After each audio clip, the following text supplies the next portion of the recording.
Bismillahirrahmanirrahim.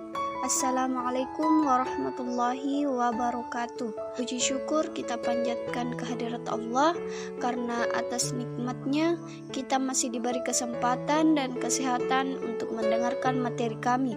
Sebelum saya menjelaskan materi, saya berterima kasih kepada Ibu dosen Nurul Hairani Abdu SPD MPD. Adapun teman kelompok saya, yang pertama Muslimah, yang kedua Nur Hikmah Muhlis, dan saya sendiri Miftahul Jannah Amin.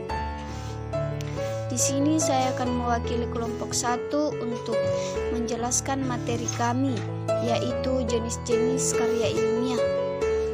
Jenis-jenis karya ilmiah dibagi menjadi 4. Yang pertama ada makalah, yang kedua ada skripsi, yang ketiga ada tesis, dan yang keempat ada disertasi. Kita akan membahas satu persatu dari jenis-jenis karya ilmiah. Yang pertama ada makalah.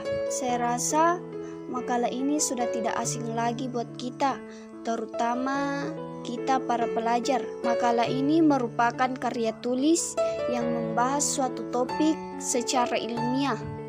Dalam kalangan pendidikan, makalah juga dapat diartikan sebagai karya tulis pelajar atau mahasiswa, sebagai laporan hasil pelaksanaan tugas sekolah atau perguruan tinggi. Makalah mempunyai beberapa ciri-ciri. Yang pertama, makalah itu harus merupakan hasil laporan pelaksanaan kegiatan di lapangan tentang suatu permasalahan yang terjadi. Yang kedua, mendemonstrasikan pemahaman teori maupun kemampuan untuk menerapkan prosedur-prosedur yang ada kaitannya dengan permasalahan.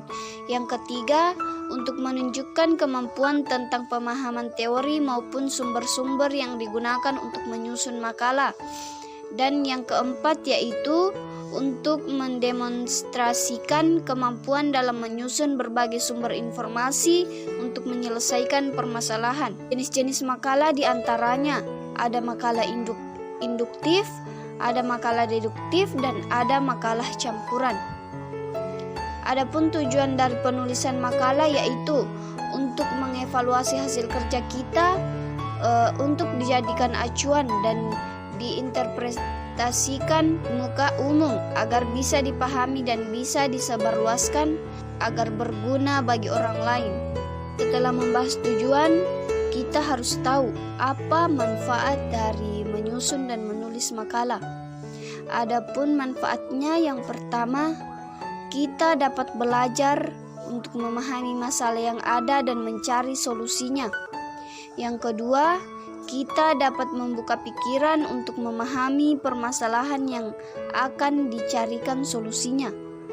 Dan yang terakhir atau yang ketiga yaitu dapat menerapkan wawasan atau ilmu pengetahuan yang sudah dipelajari untuk menyelesaikan permasalahan di lapangan.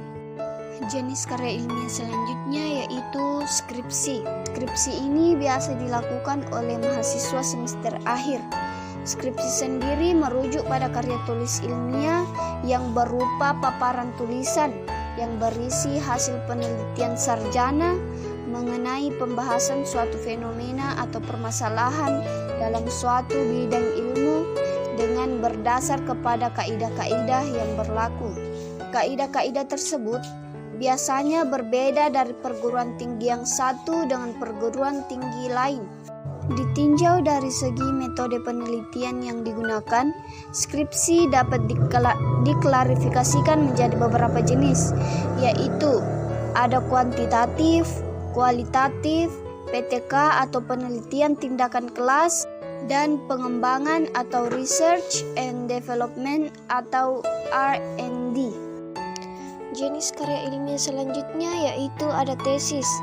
Tesis merupakan sebuah pernyataan ataupun teori yang dilandasi oleh berbagai macam argumen yang dinyatakan ataupun ditulis dalam bentuk karangan yang sengaja dibuat untuk bisa menyelesaikan program pendidikan di tingkat pendidikan tertentu sehingga penulisnya layak dan berhak untuk mendapatkan gelar sesuai dengan disiplin ilmu yang ditekuninya. Adapun macam-macam tesis, yaitu yang pertama ada tesis kuantitatif.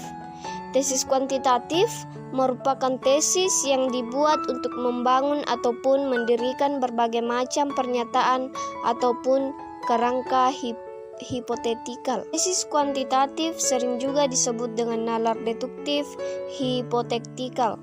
Yang kedua yaitu tesis kualitatif. Tesis kualitatif merupakan tesis yang dibuat untuk membangun berbagai macam pernyataan ataupun kerangka hipotetikal. Jenis tesis ini lebih ditujukan sebagai penelitian yang bersifat non-kuantitatif. Tesis kualitatif sering juga disebut dengan istilah nalar induktif non-hipotetikal. Jenis karya ilmiah yang keempat yaitu ada disertasi. Disertasi adalah suatu karya tulis ilmiah berupa hasil dari penelitian yang dilakukan oleh mahasiswa S3 sebagai salah satu syarat memperoleh gelar doktor. Disertasi adalah suatu karya ilmiah yang dijadikan sebagai bukti terkait dengan kemampuan akademik mahasiswa dalam melakukan penelitian yang berkaitan dengan temuan baru pada suatu disiplin ilmu sesuai dengan bidang keilmuannya, disusun dan dipertahankan sebagai persyaratan untuk menyelesaikan program doktor atau S3 atau memperoleh derajat doktor. Jenis-jenis disertasi yaitu ada kuantitatif, kualitatif, pengembangan, evaluasi, penelitian tindakan, penelitian analisis isi, penelitian pustaka 12, dan penelitian campuran. Demikian penjelasan dari materi kami, jenis-jenis karya ilmiah. Terima kasih atas perhatiannya, kurang dan lebihnya mohon dimaafkan. Wassalamualaikum warahmatullahi wabarakatuh.